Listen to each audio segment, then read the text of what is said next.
Ang inaasam-asam ni Devin Haney na gawing no contest ang kanyang naging talo kay Ryan Garcia, lalong lumabo po mga amigos. Ito ay matapos ilabas na ang kampo ni Ryan Garcia ang isang statement na nagsasabing biktima lamang ng isang supplement contamination si King Ray Ryan Garcia.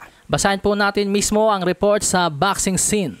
The test results from samples of 2 supplements declared by Ryan Garcia on VADA doping control forms signed on April 19th and 20th have returned positive for ostarine contamination. This confirms what we have consistently maintained. Ryan was a victim of supplement contamination and has never intentionally used any banned or performance-enhancing substances.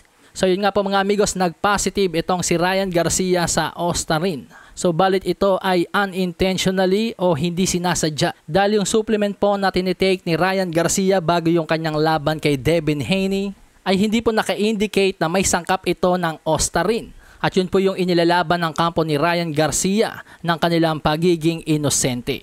At dahil intake po at hindi injection ang pagkakapasok ng ostarine sa sistema ni Ryan Garcia, umaasa ang abogado ni Ryan Garcia na si Paul Green na mapababa ang suspension dito o ang kaparusahan kay King Ray. Matatandaan sa mga nakaraang balita, may mga nagsasabi na dapat daw i-lifetime ban itong si King Ray. Pero dahil po sa mga naipresent na katibayan ng kampo ni Ryan Garcia na hindi nila sinasadya o hindi talaga intensyon ni Ryan Garcia na ikarga ang ostarine sa kanyang sistema, umaasa si Paul Green na sapat na ang 4 na buwang suspension para kay Ryan Garcia.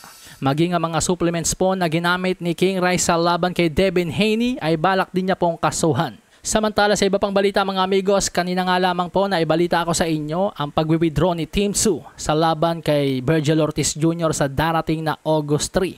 Undercard sana sa Terence Crawford versus Israel Madrimov.